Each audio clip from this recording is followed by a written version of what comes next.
வணக்கம் பைசா. இன்னைக்கு ஆத்மா ஒரு ஸ்டோரி பார்க்கலாம். சொல்லுங்க.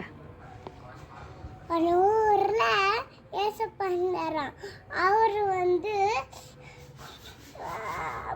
ஒரு பையனை வரைஞ்சாராம். அந்த பையன் பேர் ஆதாமா. ஆதாமா ஒண்டியா இருந்தானா. ஒண்டியா இருக்கும் போதும் ஜீசஸ் என்ன நரம்பு எலும்பு காட்டுங்க. இங்கே எலும்புக்கு எலும்புல இன்ஜெக்ஷன் போட்டு அப்புறமா ஏவாளை வரைஞ்சாரு. அவ பேரு ஏவாள். ஓகேயா?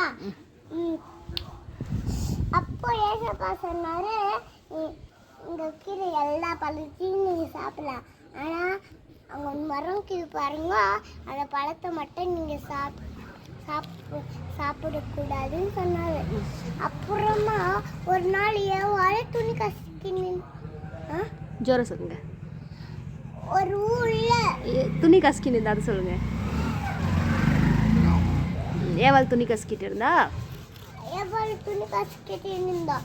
அப்போ ஒரு பாம்பு ஏவாள் நீ அந்த பழத்தை சாப்பிட்டீங்கன்னா நீ டல்லா இருக்கிற ஏவாள், நீ நேற்று மட்டும் அழகா இருந்த, இன்னைக்கு நீ அந்த பழத்தை சாப்பிட்டா நீ அழகா ஆயிடுவ அப்படின்னு சொன்னா ஏவாள் ஜீசஸ் அந்த பழத்தை சாப்பிடக்கூடாதுன்னு சொல்லிக்கிறாரு.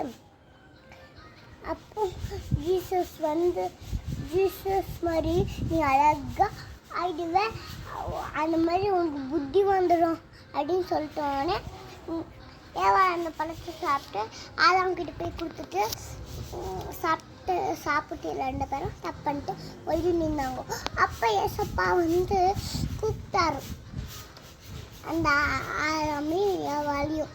அப்போ சொன்னிச்சு ஏவாளே, ஏசப்பா நீங்கள் சொன்ன பழத்தை நான் சாப்பிட்டேன் அப்படின்னு சொன்னானே ஏசப்பா அந்த தோட்டத்திலிருந்து வெளியே துரத்திட்டாரு. இந்த மாதிரி நீங்கள் வேலை செஞ்சு தான் சாப்பிடணும் அப்படின்னு சொல்லிட்டு. அவ்வளோதானா? பாய்.